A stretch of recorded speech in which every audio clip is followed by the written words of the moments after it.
Beberapa kenyataan mengenai kelebihan Abu Bakar As-Siddiq radhiyallahu anhu. Ini pun penting juga kalau kita berdepan dengan orang yang memperlekehkan Abu Bakar. Jadi kita perlu tahu kenapa dia ni adalah disebut sebagai orang kedua selepas Rasulullah sallallahu alaihi wasallam. Jadi kita tak ada maklumat. Assalamualaikum warahmatullahi wabarakatuh.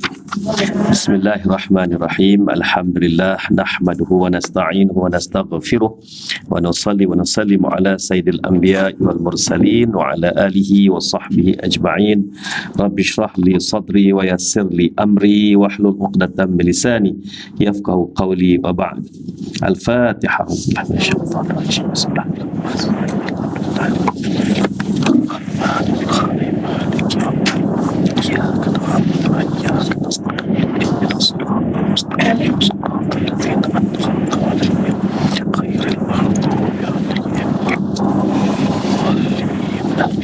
Amin ya rabbal alamin. Alhamdulillah. Muka surat berapa kita? InsyaAllah. Okay. Berapa? 712. 712. Ya? 718. Tak apa. Ketiga. Sekejap eh.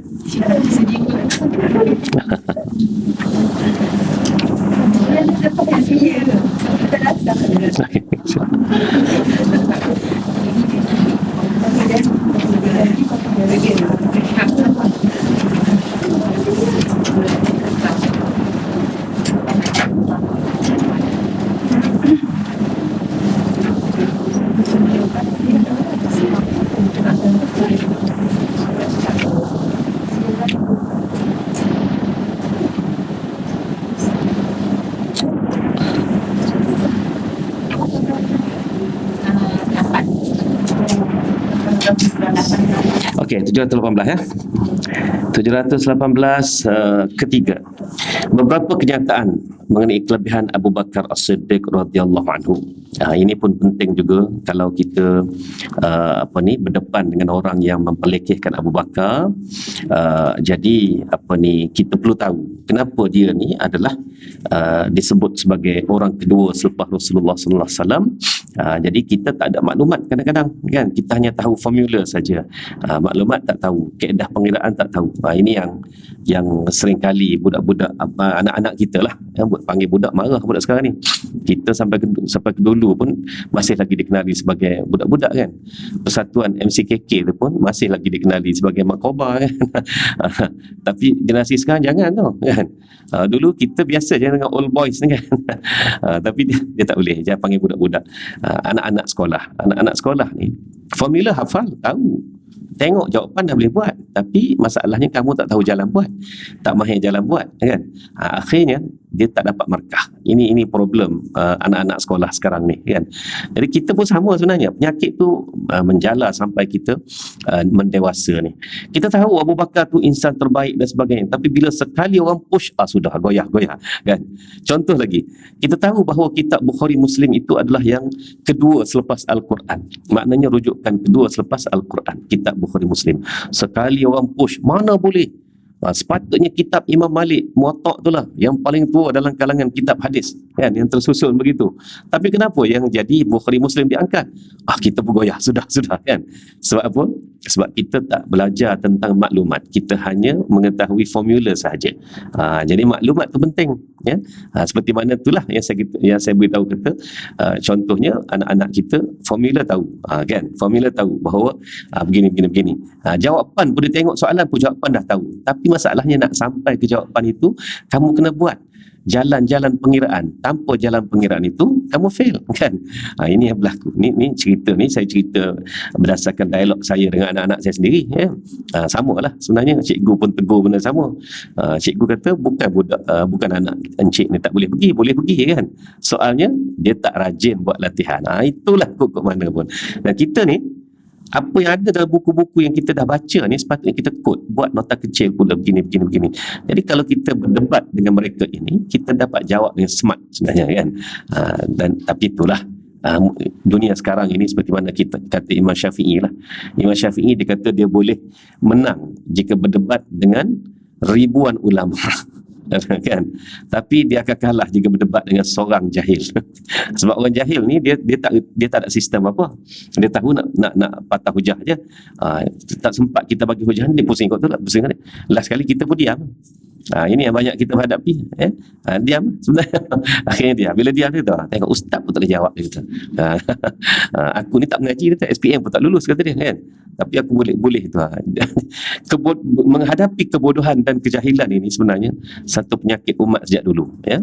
Jadi kita kena masukkan dalam minda kita fakta-fakta macam ni. Ini contohnya Abu Bakar. Abu Bakar itu imannya itu lebih baik daripada lebih tinggi daripada seluruh umat manusia. Ada orang yang balas balik, mana boleh, dia kata. Takkanlah umat manusia ni tak tahu berapa bilion manusia ni, kan. Takkanlah tak boleh tanding Abu Bakar seorang yang hanya hidupnya itu 63 tahun saja. 2 tahun selepas Rasulullah wafat, dia pun dah wafat. Manusia yang keluar tak tahu berapa bilion, katanya, kan. Sepanjang lagi lambat kiamat lagilah keluar. Dia tak boleh terima hakikat tu. Tuan-tuan dan perempuan nak lawan macam nak argue macam mana? Akhirnya terganggu lah. Akhirnya diam lah. Sedangkan pengorbanan Abu Bakar itu dicatatkan dalam Al-Quran, ya. Allah sebut bahawa dia telah orang yang bersama-sama Rasulullah dan gua. Dan nilainya tu tak akan sama dengan pengorbanan orang lain. Nilai dia tolong selamatkan Nabi tadi tu tak sama. Bahkan ya, kesalahan Habib bin Abi Balta'ah membocorkan rahsia gerakan Nabi semasa pembukaan kota Mekah, Nabi ampunkan. Kenapa? Sebab Hatib ni bukan sebarangan orang. Hatib ni adalah Ahlul Badar, makna veteran perang Badar, mana kan, ya. Yang mana veteran perang Badar ni dia ada satu nilai yang tak akan sama dengan perang-perang lain. Itu kita kena tahu, ya. Sebab tu Nabi hanya kurung saja Hatib, maknanya tak bagi dia menyertai pasukan pembukaan kota Mekah itu, tapi tidak diapa-apakan. Kalau ikutkan Sayyidina Umar, pembocor rahsia Rasulullah ini, ya, sudah layak dipancung, pancung, kan. Dan memang itu pun sebenarnya pembocor rahsia Rasulullah, tetapi kerana Hatib ni tadi, maka Rasulullah hormati Hatib, kerana kata Rasulullah SAW, mungkin ada sesuatu ilham yang Allah Ta'ala direct dekat dia, ya. Maka dia juga mungkin bagi isyarat kepada Rasulullah SAW pula, tengok tu mulianya Rasulullah berhadapan dengan isu-isu macam ni, tidak cepat menghukum. Ya, tidak cepat menghukum. Rasulullah tidak cepat menghukum. Berbanding dengan kita pada hari ini, ya, siapa saja suka menghukum. Suka menghukum. Bila menghukum, nak tarik balik susah. Itulah masalahnya kita, kan. Itu dia. Baik. Beberapa kenyataan mengenai kelebihan Abu Bakar radhiyallahu anhu. Daripada kisah yang telah anda baca mengenai kegeringan Rasulullah sallallahu alaihi wasallam itu terdapat 4 dalil. Daripada kisah itu saja dapat 4 dalil menunjukkan hebatnya Abu Bakar ni tadi. Pertama, ketika Rasulullah sallallahu alaihi wasallam memulakan ucapannya, maksudnya seorang hamba telah diberi pilihan oleh Allah untuk mendapatkan kemewahan hidup di dunia atau berada di samping Allah. Abu Bakar telah menanggapi dan memahami tepat apa yang dimaksudkan oleh Rasulullah sallallahu alaihi wasallam itu, maka beliau pun menangis sambil melaung, ya, ataupun menjerit, "Kami tebuskan engkau dengan ibu bapa kami, ya Rasulullah." Tiada seorang pun sedar dan memahami kata-kata Rasulullah itu selain daripada Abu Bakar radhiyallahu anhu sendiri. Sebuah hadis yang diriwayatkan melalui banyak sanadnya daripada Abi Sa'id Al-Khudri radhiyallahu anhu berkata, tatkala Abu Bakar menangis setelah mendengar ucapan Rasulullah itu, aku berkata kepada diriku sendiri. Abu Sa'id ni ketika Rasulullah wafat umurnya sekitar 20-an begitu, awal 20-an, ya. Apakah yang ditangiskan oleh orang tua itu cuma dengan ucapan Rasulullah mengatakan seorang hamba diberi pilihan oleh Allah. Sebenarnya Rasulullah sendirilah hamba yang diberi pilihan itu, dan Abu Bakar adalah orang yang paling tahu di antara kami mengenainya. Maknanya sahabat-sahabat pun ketika Rasulullah SAW mengucapkan kata-kata itu, tak terasa bahawa Rasulullah dah beri isyarat dia akan wafat dalam tempoh terdekat, sebab dah diberi 2 pilihan tadi, kan. Sama juga seperti turunnya ayat al-yauma akmaltu lakum dinakum wa atmamtu alaikum ni'mati wa raditu lakumul Islam madina di Arafah. Abu Bakar menangis, kan. Orang lain takbir Allahu Akbar, kan, takbir gembiranya, Sebab Islam telah diiktiraf sebagai agama yang sempurna, dan satu-satunya agama Allah, kan? Tapi Abu Bakar menangis. Sebab apa Abu Bakar menangis? Sebab dia bayang dah sempurna agama, Rasulullah akan dipanggil pulang, dah tak ada lagi dah. Jadi akan meninggal lah, akan wafat lah Rasulullah. Ini Abu Bakar, dia faham jauh. Sama juga Abdullah bin Abbas radhiyallahu anhuma. Ketika Rasulullah wafat, umurnya sekitar 15-16 juga. Sahabat muda, tapi kefahaman yang Allah Ta'ala beri pada dia lain. Okey, saya baca satu surah. Surah ni masyhur, ya, masyhur huraiannya. Allahumma salli ala Muhammad. Idza jaa nasrullahi wal fath wa ra'aitan nas yadkhuluna fi dinillahi afwaja fasabbih bihamdi rabbika wastaghfir innahu kana tawwaba. Apakah maksud ayat ni? Surah ni. Saya jangan buat malu saya. Tadi saya baru cakap masyhur. Maknanya dengan kepercayaan penuh murid-murid saya ni faham, tahu. Tiba-tiba senyap, tak ada orang jawab. Ya, apa buka kota Mekah? Apa maksud ayat ni? Surah ni? Apa maksudnya? Ya, betul, kemenangan berislam. Natijah surah ni adalah, ni semua, mana-mana tafsir pun memang hurai benda yang sama. Ketika kita diberi kemenangan oleh Allah Ta'ala, ya, seperti mana Nabi diberi kemenangan oleh Allah Subhanahu Wa Ta'ala dengan pembukaan kota Mekah, jangan bongkak, jangan angkuh ego dan sebagainya. Sebaliknya, hendaklah kamu beristighfar. Itulah maknanya, kan? Dan pada masa kamu diberi kemenangan, maka berduyun-duyun manusia akan masuk sampai kepada kamu, ya. Itulah surah itu maksudnya. Tapi sekali Sayyidina Umar mendengar Abdullah bin Abbas radhiyallahu anhu ini menghuraikannya, Sayyidina Umar tertarik. Macam mana budak ni boleh faham sampai tahap tu? Di sisi lain Abdullah bin Abbas faham macam mana? Ketika umur sudah 60 tahun, maka perbanyakkan zikir, khasnya istighfar. Mu faham lagu mana Abdullah? Jadi gini, kan? Maka katanya Abdullah, ketika turunnya surah ini Rasulullah umur 60 tahun. Dia tengok dari sisi yang lain. Gitu, kan? Lalu Sayyidina Umar pun ajaklah dalam satu mesyuarat kabinet. Ya, kalau di Malaysia ni mesyuarat kabinet air abu lah. Air abu. Mesyuarat esko pun air abu juga, sama aja. So dia memang air abu tu hari pertengahan, kan. Jadi mesyuarat esko, mesyuarat kabinet kalau di peringkat persekutuan. Tiba-tiba adalah Abdullah bin Abbas, ya, Sayyidina Umar jemput. Lalu para ahli kabinet pun tanya, pasal apa budak ni duduk sini? Kalau budak ni sekadar nak mari, nak dengar, kami boleh bawa anak kami seorang, kan? Nanti dulu, kata Sayyidina Umar. Lalu Sayyidina Umar pun bacalah surah An-Nasr ni. Bila baca, semua pakat hurai. Hurai yang sama lah, macam pertama tadi. Sebab memang sempurna ayat itu, sababun nuzulnya pun memang itu. Tiba-tiba, Abdullah, macam mana? Cuba kamu hurai sikit apa yang kamu faham. Ketika umur sudah menginjak 60 tahun, maknanya bukan semua orang yang boleh sampai ke umur 60 ni, ya. Ada yang meninggal lebih muda. Maka perbanyakkanlah istighfar dan juga berzikir kepada Allah Subhanahu Wa Taala. Ini kerana Rasulullah SAW pada masa terima surah ini sudah berusia 60 tahun. Jadi dengan huraian Abdullah bin Abbas itu, semua pakat sedar. Ahli-ahli kabinet Sayyidina Umar, terdiri pada sahabat-sahabat besar masa itu, semua pakat sedar, ya, bahawasanya Al-Quran ini sisi tafsirannya itu tidak satu. Banyak sisi tafsirannya. Apatah lagi hendaklah kita kaitkan dengan sababun nuzul itu pula.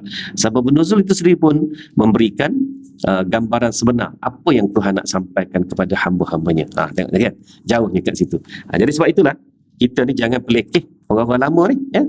Seperti mana kata Abu Bakar lah, imannya tu tak dapat ditangani oleh seluruh umat Islam. Itu memang benar. Memang benar. Sesungguhnya iman Abu Bakar tu bukan calang-calang, kan? Baik.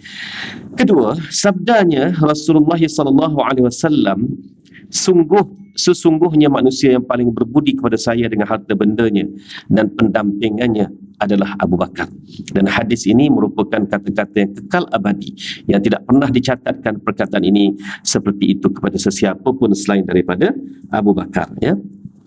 Yang ketiga, seperti yang telah kami sebutkan daripada riwayat Muslim daripada Aisyah radhiyallahu anha, bahawa Rasulullah SAW berkata kepadanya, panggil Abu Bakar, bapamu dan saudaramu kepadaku, dan aku hendak menulis sepucuk surat. Aku takut ada orang yang berangan-angan dan mengatakan sayalah orang yang lebih layak. Jadi Rasulullah SAW sendiri telah pun menulis sepucuk wasiat, ya, untuk memberitahu tentang penggantinya adalah Abu Bakar sebenarnya, ya. Dia tidak mahu nanti ada orang mendabik dada dia lebih layak, sebenarnya dia tidak layak pun. Hadis ini dihitung sebagai nas yang mengatakan saya adalah orang yang lebih layak, sedangkan Allah dan mukminin membencinya kecuali Abu Bakar, ya kan? Maknanya kat situ, ya, Abu Bakar adalah orang yang tidak akan berdendam dengan sesiapa, sedangkan orang yang menolak Abu Bakar adalah dibenci oleh Allah dan juga orang-orang mukminin yang lainnya. Hadis ini dihitung sebagai nas yang sabit bahawa Rasulullah SAW meletakkan Abu Bakar menjadi khalifah atau pengganti sesudah wafatnya baginda. Walaupun hikmah ilahiyah memutuskan supaya Rasulullah tidak menunjuk sesiapa pun di kalangan sahabat untuk menjadi khalifah dan tidak ditulis surat pun kepada sahabat-sahabatnya, maka itu adalah supaya tidak berlaku pewarisan khalifah yang memerintah sesudah wafatnya baginda, dan dengan itu juga boleh memerosakkan ketetapan undang-undang supaya hakim mematuhi untuk keadilan dan kebaikan, di mana hakim yang berkuasa tidak takut kepada sesiapa pun. Jadi tuan-tuan, dalam hal ini sebenarnya Rasulullah SAW telah pun memilih, ya, siapa penggantinya, dan penggantinya itu adalah Abu Bakar, ya. Jadi sekarang ini Nabi SAW juga hikmahnya kenapa tidak memberitahu secara terbuka Abu Bakar lah pengganti saya, kerana nak mengelakkan daripada jadinya monarki sebenarnya. Jadi Rasulullah SAW tidak meninggalkan monarki dalam hal ini. Kalaulah Rasulullah meninggalkan monarki, bermakna tidak ada pemerintahan cara lain selain pada monarki sahaja yang boleh diamalkan. Gitu. Jadi sebab itulah Malaysia ni kompleks, kan? Bukan, maknanya di peringkat negara kita tidak monarki, kita memilih. Ada peringkat negeri monarki. Ya, perkara ini maknanya membuka kepada kesesuaian semasa. Jadi tidaklah kata kalaulah Nabi tinggal tu dengan wasiat begitu, maknanya satu-satunya cara pemerintahan ini adalah monarki lah. Jauh tu, ya. Walaupun kita nampak seperti mana Rasulullah wafat diganti oleh khalifah, itu bapa mentua dia, tapi dia punya fiqh daulahnya panjang, luas tu sebenarnya. Itu, ya. Baik.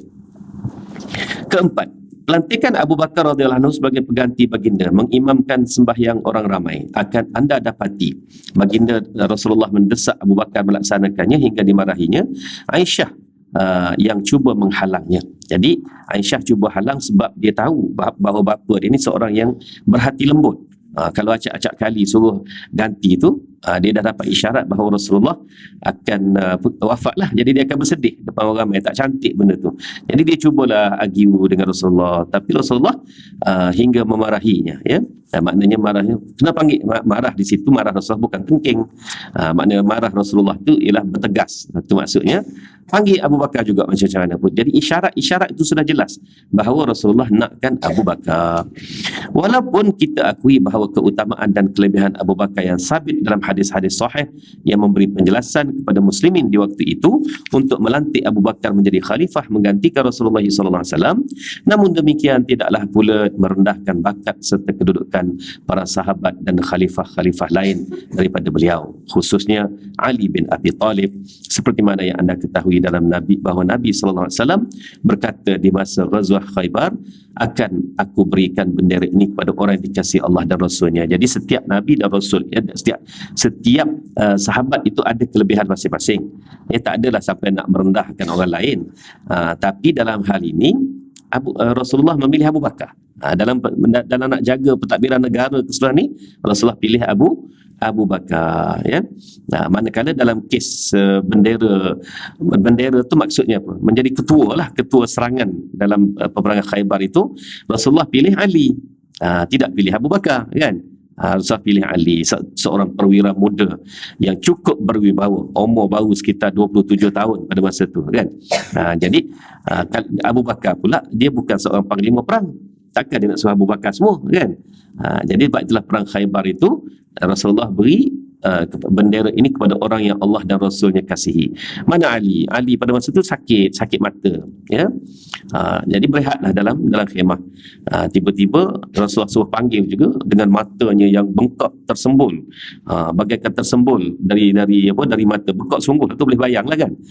Sekali Rasulullah tengok, ya, ludah je atas mata Ali, maka surutlah matanya itu jadi cerah, lebih cerah daripada sebelum sakit, maknanya, ya. Mana ada jangkitan dekat situ. Itulah nak ceritanya, setengah orang ni bila jadi menantu presiden, kan, goyang kaki lah, kan? Tak ada siapa berani tegur. Jadi menantu Rasulullah sallallahu alaihi wasallam yang juga presiden Madinah, ya, maknanya pada masa itu tak boleh nak MC sikit pun, so datang kerja juga, kan. Itulah isyaratnya. Kemudian urusan melantik khalifah pun selesai dilaksanakan. Seluruh muslimin sepadu dalam perkara itu sepeninggalan Rasulullah sallallahu alaihi wasallam tanpa sebarang perselisihan setelah berlaku sedikit salah faham yang memang tidak dapat dielakkan. Nak elakkan perselisihan faham ni memang payahlah. Tetapi kelebihan Rasulullah SAW ialah apa? Ialah dapat kita kata apa? Dapat meredakan perselisihan tadi dan juga dapat mengemudi perselisihan tadi. Walaupun Rasulullah SAW sudah wafat, tapi amanat Rasulullah itu menjadi kemudi kepada para sahabat yang berselisih faham, ya. Tak mungkin tak ada kita ni, tak mungkin tak ada perselisihan faham, ya, dalam hidup kita ni. Dalam rumah tangga pun mesti ada, kan. Tak adalah, ya, kalau selepas meninggalnya suami dia tu, dia kata tak pernah lah bergaduh, suami ni senyap sungguh. Takkanlah suami dia bisu, kan. Tu dia. Mesti ada. Tapi macam mana cara nak mengemudikan tu, kan. Jadi kalau tak kena cara mengemudi, 2 tahun kahwin cerai, kan, dapat seorang anak cerai. Itulah tu masalahnya kita ni, kan. Jadi bila ada bila ada kemahiran dalam mengemudi itu tadi, maka berkekalah sampai 40-50 tahun. Ini dia. Jadi Rasulullah SAW sendiri, rumah tangga baginda pun ada perselisihan faham. Dah berpoligami begitu, sudah tentulah adanya beza antara satu sama lain itu, kan. Cuma bagaimana Rasulullah mengemudinya dan bagaimana Allah Ta'ala mengajar Rasulullah SAW mengemudinya pula. Dan kita dapat lihat kemuncak ujian rumah tangga Rasulullah SAW ini apabila Aisyah difitnah dengan hadisul ifki. Semua 8 lagi isteri Rasulullah yang lain menyokong Aisyah, tidak berbelah bahagi. Tidaklah kata padan dah, hak muda sekali, kan. Budak, kan, perangai budak, tak ada, kan. Walaupun paling hampir dengan keluarga Rasulullah, Hamnah bintu Jahsyin, adik-beradik Zainab bintu Jahsyin, tu pun Zainab tidak terpengaruh. Tak terpengaruh. Sebab itulah kata Aisyah, Aisyah memuji sangat Zainab ni dengan mengatakan bahawa Zainab inilah orang yang Allah jaga dia, ya, sepanjang hayat dia dan sentiasa muliakan dia. Itu dia, ya. Dan bukti kemuliaan dia tadi tu apabila Hamnah dihukum 80 sebatan, sedangkan dia tu adik-beradik Hamnah, kan. Jadi nampak di situ bezanya. Orang boleh beza, oh Zainab macam ni, adik-beradik dia macam ni, kan. Orang beza tu tadi tu menaikkan yang positif ni, tapi kita lain di zaman sekarang ni, kita naikkan yang negatif tu. Cubalah contohnya adik-beradik ustaz penagih dadah. Oh, dia tu nampak ustaz tu, kan. Adik sendiri pun penagih dadah, kan. Dia tak terfikir nak jadikan, bagus sungguh dia ni, ya, ustaz ni. Seorang yang itu, walaupun adik-beradik dia begitu, tapi dia tengoklah ilmunya mantap, dia seorang yang soleh. Dia tak jadi itu masyarakat kita, dia terbalik. Dia akan menangkan yang negatif tu. Contohnya, kan. Sebab itulah drama Nur tu, ya, drama Nur itu, ingat drama Nur tu? Bukan Nur Kasih, Nur tu saja. Nur Kasih tu mana, tak ingat saya. Tapi Nur itu sebab orang ramai rujuk ke saya. Pasal kan ayat suratul Nur tidak membenarkan seorang perempuan zina berkahwin dengan lelaki baik. Mana lelaki zina pula tak dibenarkan berkahwin dengan perempuan zina. Jadi tiba-tiba dalam ayat, dalam ayat pula, dalam drama itu berlakunya perkahwinan Nur itu dengan ustaz balik Jordan tu kan. Ustaz pun handsome, nama apa ustaz tu? Syafiq Kai. Saya nama pelakon susah sikit nak ingat.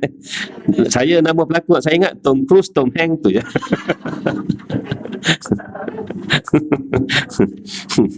Okey. Jadi orang tanya saya masalah perkahwinan ustaz tu dengan Nur tadi tu. Sah ke tak sah? Dia bukannya itu kena faham betul-betul ayat ni. Yang dimaksudkan tak boleh kahwin lelaki penzina dengan perempuan baik, perempuan zina dengan lelaki baik itu ialah maknanya perempuan baik ustaz, lelaki baik ustaz, tapi isteri duk terus jadi pelacur. Itu maksudnya. Jadi kalau seorang yang telah melakukan zina sama ada dengan sengaja atau tidak, dengan dipaksa dan sebagainya itu, dan dia taubat, dia berhenti, dia tak nak pun benda tu, dia suci, maknanya hatinya suci walaupun dirinya telah dikhianati begitu, perkahwinan itu sah dengan siapa-siapa pun sebenarnya. Sebab tu saya puji drama tu, akhirnya saya pun tengoklah drama tu ya. Nak tahu jalan cerita dia, tapi siri kedua tu saya tak tengoklah, siri pertama tu je, nak mengesahkan apa yang ada dalam tu kan, apa yang ada tu. Okey, bagus, dia bawa satu itu seperti mana saya kata tadilah. Bila Jalaluddin Hasan itu, saya kenal lah kan, seorang ustaz besar, tok guru dan sebagainya, selalu keluar TV, tiba-tiba menantunya dari sarang gelap itu kan, maka orang dah merendahkan Jalaluddin Hasan tu, ayah haji, ayah ustaz ni, kerana menantunya begitu. Kan, orang tak angkat menantunya yang nak keluar daripada lembah gelap itu kerana menjadi menantu pula kepada tuan guru ayah haji ni tadi. Kita terbalik maksudnya kan, kita terbalik. Sedangkan Aisyah melihat bagaimana Zainab bintu Jahsyin itu Allah muliakan dia apabila Hamnah disebat. Begitu. Sedangkan dia tidak disebat, sedangkan dia tu adik-beradik Hamnah.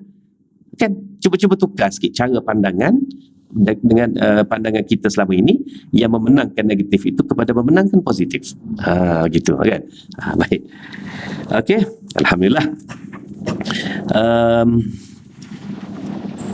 Mana lagi tadi? Dengan itu sia-sia. Okey. Dengan itu adalah sia-sia atau membuang masa jika kita cuba dan sengaja mencungkil dan mengungkit untuk menimbulkan permusuhan mengungkit untuk menimbulkan permusuhan dengan perkara yang telah berlalu 14 abad yang lalu, iaitu dengan mengemukakan orang-orang itu atau orang ini yang lebih layak jadi khalifah, seperti mana yang dilakukan oleh golongan Syiah lah ya. Golongan Syiah ni sebut sepatutnya Ali, sepatutnya dia tak payah sepatutnya lah. Benda tu dah dibahas dah ya. Mana? Sampai sekarang masih seperti sekarang. Ini apa ni? Ini dah konteks ni, konteks Abu Bakar ni. Seperti sekarang ni memang kena kira lah sekarang ni kan. Gitu. Ini dalam konteks pemilihan Abu Bakar sebagai khalifah ni, yang masih lagi dipertikaikan oleh golongan Syiah dan sebagainya. Itu tak perlulah buang masa lah maknanya. Sedangkan dalil-dalil sudah cukup untuk membuktikan bahawa Abu Bakar lah yang paling layak, bukannya Ali dan sebagainya, sehingga kan fitnah yang telah dilemparkan kepada Aisyah dan sebagainya ini adalah tidak sedikit ya, dan berterusan bahkan sampai bila-bila pun insya-Allah ya, kita akan kekal berpegang bahawa Abu Bakar lah selayaknya khalifah pertama, begitulah seterusnya. Dan jangan lupa satu lagi nak minta, khalifah Ar-Rashidah yang kelima adalah Muawiyah, bukannya Umar Abdul Aziz. Jauh tu beza Umar dengan Muawiyah tu 100 tahun tu beza tu. Tapi yang dipopularkan Umar Abdul Aziz adalah khalifah Rashidah yang kelima. Seakan-akan Muawiyah ni sahabat penulis Al-Quran lagi, bukan khalifah Rashidah, ada khalifah terbuang, khalifah dan sebagainya. Itu kena tolak juga tu ya. Ini jarum-jarum pemikiran songsang sebenarnya ya. Muawiyah ni walaupun dia bertikaian dengan Ali ya dalam hal pemilihan itu, dia tetap sebenarnya khalifah Ar-Rashidah yang kelima. Bahkan Sayyidina Ali sudah bersedia untuk menarik diri. Jadi bermakna khalifah Muawiyah ni tadi dia naik dengan sah sebenarnya, ke mana pun. Siapa-siapa pun dalam hati ya. Ada dulu saya pernah cerita tentang qadhi di Pasir Putih bernama Rafi'i bin Umar ya, Allah yarhamlah. Dia cerita pasal pengalaman dia belajar di Iraq. Sebab Iraq ni majoriti orang Syiah sebenarnya ya. Dia kata sengaja dibuat patung-patung kecil-kecil besar ni kan. Dinamakan patung ni Muawiyah. Jadi pakat pukul patung ni nak datang ke kebencian kepada Muawiyah ni tadi. Sebab itulah tak ada seorang pun nama Muawiyah di Iraq ni. Cuba namakan Muawiyah sah kena pukul lah kan. Aisyah pun tak ada. Nak bayangkan ya. Jadi dikata Omar semua telah. Juga antara nama yang dipukul-pukul, diburuk-burukkan tu tadi tu. Kalau ada juga yang berani bernamakan dirinya Omar, sahlah itu Sunni. Jadi saya ingat lagi kata-kata masa tu saya kecil lagi dalam darjah 5 darjah 6 lagi ya. Dia ceramah tu Maulid Rasul, tapi ceramah berkenaan dengan bahaya Syiah. Sebab masa tu ada daripada pihak kerajaan juga kesedaran bahaya Syiah ni tadi ya. Jadi katanya Haji Rafi'i ni Qadhi Pasir Putih masa tu, saya tak pernah dengar sepanjang saya mengaji di Iraq 5 tahun nama Omar melainkan nama pak saya, kata Rafi'i bin Omar. Kan tu dia. Kata-kata tu melekat dalam kepala budak kan sampai sekarang ya. Jadi sebab itu kerja-kerja macam ni, kerja-kerja sia-sia, kerja-kerja yang akan memecah belahkan umat tak sudah tak habis-habis. Sedangkan sudah tercatat begitulah senarainya Abu Bakar, Omar, Osman, Ali, Muawiyah, full stop kat situ. Lepas tu barulah tidak lagi menjadi Khalifah Ar-Rashidah. Kenapa? Sebab tidak ada lagi generasi sahabah yang menjadi khalifah. Selepas tu tak ada dah. Gitu ya. Jadi Abdullah Az-Zubair memang sahabat ya. Sahabat dia memang dikira sahabat juga, tapi dia bukan menjadi khalifah, dia hanya menjadi syarif Makkah saja. Dia mentadbir satu wilayah Makkah dan Madinah saja, Abdullah Az-Zubair. Jadi sebab itu dalam hal ini jangan kita menolak Muawiyah tadi, juga perbuatan-perbuatan yang sengaja nak memecah belahkan umat ni. Baik. Keempat, larangan menjadikan kubur sebagai masjid. Anda telah dapati bentuk kata hadis mengenai ini, sungguh keras larangannya dengan amarannya yang begitu jelas terhadap amalan menjadikan kubur sebagai masjid. Kata para ulama, tegahan Nabi SAW menjadikan kuburnya dan kubur orang lain sebagai masjid adalah kerana takut melewati batas penghormatan kepada kubur hingga boleh menimbulkan perkara-perkara yang tidak diingini, mungkin boleh membawa kepada kufur seperti yang pernah berlaku pada umat-umat terdahulu. Ya, jadi beribadah di kubur ini tidak dibenarkan. Solat jenazah atas kubur boleh ke tidak? Boleh, tak ada masalah ya. Tapi beribadah di kubur ini ulama memang ada pandangan besar lah. Iaitu pandangannya langsung tak boleh, dan yang keduanya boleh sekadar zikir dan doa untuk mendoakan dengan niat doa kepada si mati. Jadi sebab itulah kalau sekadar tahlil ke apa ke atas kubur sebagai itu saya tak tentang lah, ya, tak apalah. Walaupun sepatutnya juga tidak, sepatutnya juga tidak.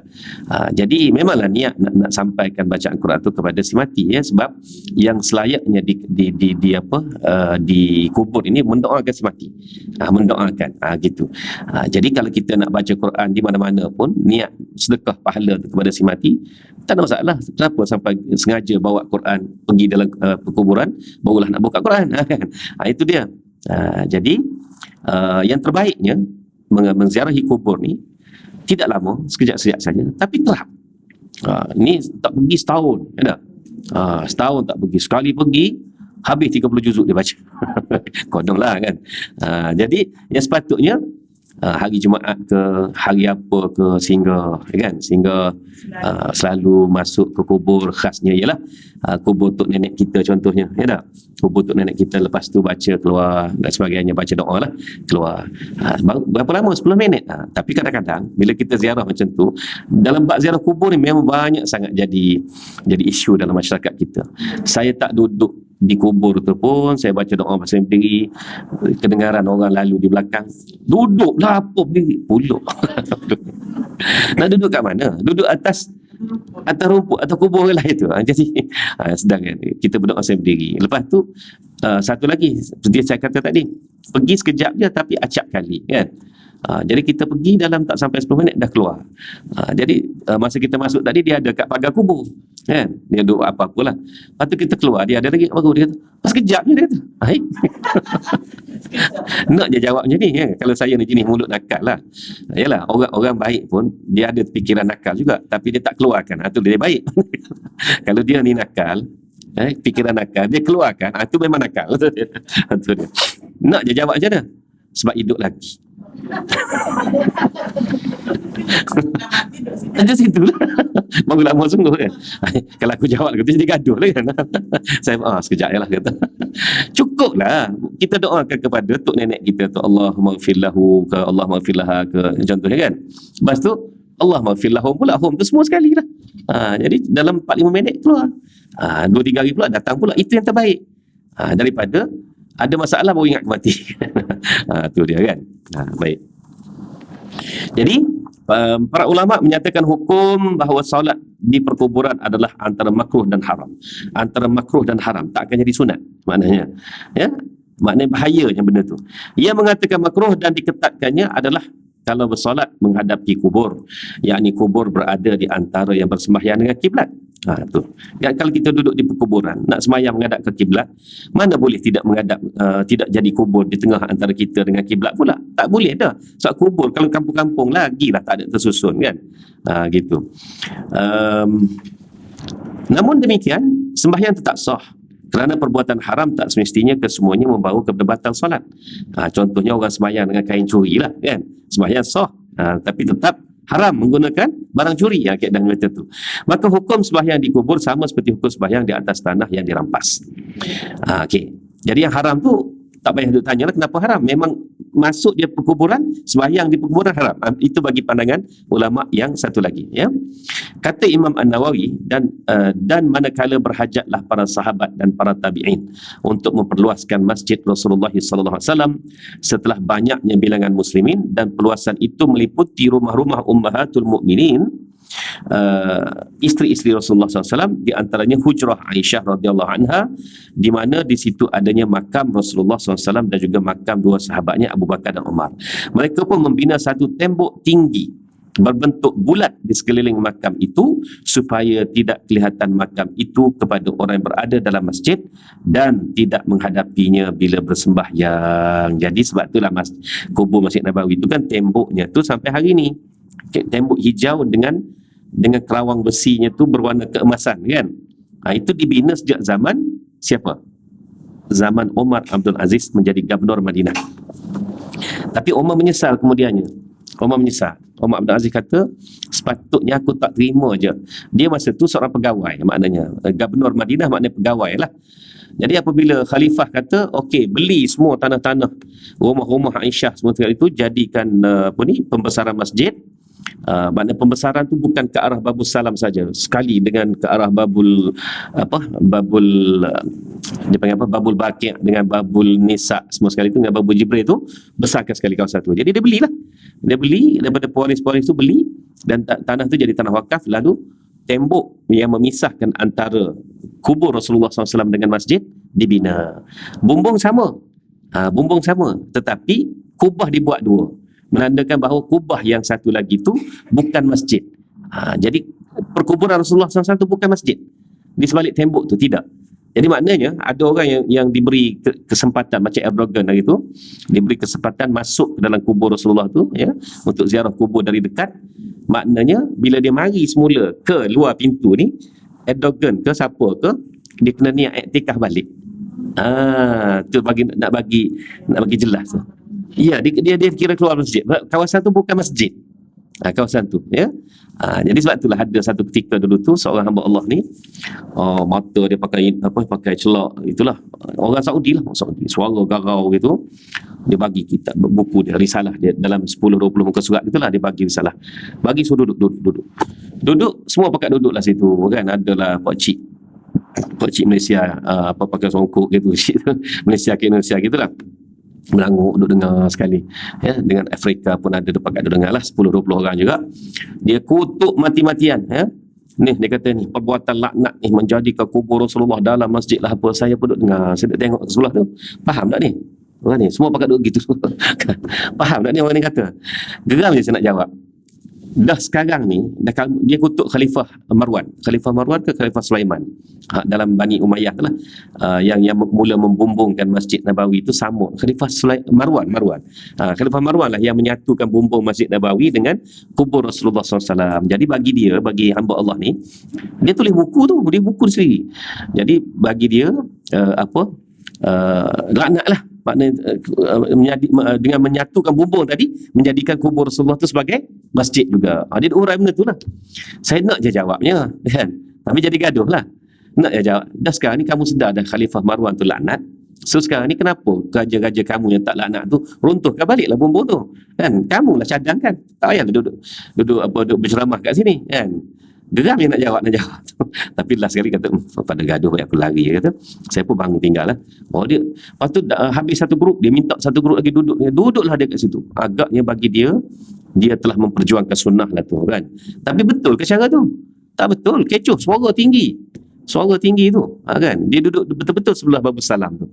Ikut dia lah tentang secara kita datang sini nak beribadah, nak ziarah Rasulullah SAW ya. Jadi itulah hakikat sebenar bahawasanya kubur Rasulullah SAW itu tadi tidaklah termasuk di dalam kawasan masjid. Akhir sekali dalam fasal ini ada tinggal satu bab lagi lah ya. Nabi SAW sedar di masa menghadapi sakratul maut. Kita dapat memahami bahawa Nabi SAW sedar di saat-saat menghadapi sakratul maut. Ingatan dan pemikiran baginda tetap tidak berubah seperti yang telah kita sebutkan, dan kita dapati daripada dalam kisah ini tabir yang menudung pintu bilik Aisyah disingkap sedang orang ramai bersaf untuk bersolat pada hari Isnin itu, dan muncullah baginda Nabi daripada belakang tabir melihat kepada orang-orang yang sedang berada dalam saf-saf solat. Melihat itu baginda tersenyum dan tertawa kecil. Lalu Abu Bakar pun berundur dari tempatnya menjadi imam dan masuk dalam saf untuk bersolat kerana menyangka Nabi akan mengimamkan solat ya. Hingga hampir-hampir menjadi bising kerana orang ramai kerana gembira melihat baginda. Tetapi baginda mengisyaratkan dengan tangannya supaya mereka meneruskan sembahyang mereka. Kemudian baginda pun masuk ke dalam bilik Aisyah dan melabuhkan kembali tabir. Dia sebenarnya dia tak masuk pun, dia hanya bangun begitu. Nabi bangun dan merebahkan kembali tubuh dia. Itulah situasi sebenar. Tidaklah kata Nabi sampai berjalan ke jendela, lepas tengok lambai-lambai, lepas tu duduk balik. Tidak begitu, sebab Nabi memang tak larat bangun pada masa itu sebenarnya ya. Pemikiran baginda di saat-saat itu tertumpuk pada umatnya, tertumpuk pada apa yang akan berlaku kepada umatnya selepas peninggalannya. Anda tentu faham mengapa baginda tersenyum di waktu sembahyang para sahabatnya yang sedang berdiri khusyuk di hadapan Allah Ta'ala. Senyum baginda itu menandakan kasih yang melimpah ruah dalam hatinya kepada para sahabatnya. Malah kami, yakni pengarang, dapati dalam senyum baginda itu benar-benar tercetus dari hatinya yang sedang berkobar-kobar kerana kasih kepada mereka, di samping berdoa untuk kebaikan mereka. Begitulah Rasulullah sampai ke akhir hayat pun sentiasa kasih dan sayangnya kepada umat dia. Rasulullah SAW, junjunganku yang sedang melalui detik terakhir dalam umurnya, begitu ingin dan berminat untuk melihat para sahabatnya untuk kali terakhir, supaya mereka tenang dan yakin terhadap hak yang ditinggalkan kepada mereka, tenang dan yakin terhadap hidayah yang telah ditunjukkan kepada mereka. Di saat terakhir itulah Allah memperlihatkan para sahabatnya, maka dengan itu sejuklah matanya dan tenteramlah jiwanya. Sampailah ke saat paling akhir di mana sakit dan pedih maut sudah menguasai tubuh badan baginda. Di saat-saat itu jelas kelihatan senang, gembira dan redha di wajah baginda, hingga para sahabatnya menyangkakan baginda telah sembuh ya. Jadi apa yang nak dibuktikan di sini, Rasulullah SAW ni mempunyai kesedaran penuh ketika baginda dalam keadaan sakit dan kering itu. Para sahabat baginda tidak menyedari keadaan sebenarnya. Mereka sangkakan Rasulullah telah sembuh. Barulah mereka sedar di saat paling akhir di mana baginda memandang mereka dengan satu pandangan terakhir, dan selepas detik itu sahaja Rasulullah SAW menghadapi sakratul maut. Itulah kali terakhir Rasulullah melihat para sahabatnya, umatnya, supaya dengan detik yang singkat dan terakhir itu menjadi saksi antara mereka dengan Allah Azza wa Jalla. jalla. Juga supaya detik penghabisan itu menjadi penyambung saat berpisah dengan umatnya di dunia yang dengan saat bertemu kembali di akhirat kelak di tempat yang telah ditentukan. Memanglah hikmah Allah menghendaki supaya tamasya dan pemandangan itu berlaku dengan salat, dan memang itu iradah Allah supaya salat menjadi pesanan terakhir. Nampak tak? Falsafah di sebalik gerakan tu semuanya ada. Bukannya kebetulan saja, tidak. Nah, wahai muslimin, saudara-saudaraku, itulah dia pesanan terakhir yang ditinggalkan kepada anda oleh Rasulullah SAW dalam keadaan redha, tersenyum, solat, yakni sembahyang. Ya. Jadi berakhirlah 31 topik lagi, insyaAllah kita tamatkan topik ini sepanjang bulan 12 nanti, insyaAllah. Ya. Jadi begitulah tuan-tuan muslimin muslimat rahmati Allah, buku Fiqh Sirah ini yang banyak membawa renungan dan juga membawa hukum hakam, tidak lupa juga. Ya. Jadi kita tangguhkan kuliah kita pada pagi ini dengan tasbih kafarah dan juga salatul subhanakallah. Bismillahirrahmanirrahim. Wal 'asri innal insana lafi khusr illa alladziina amanu wa 'amilus shalihat wa tawassaw bil haqqi wa tawassaw bis sabr. Shadaqallahul 'azim. Wa billahi taufiq wal hidayah. Wassalamu alaikum warahmatullahi wabarakatuh.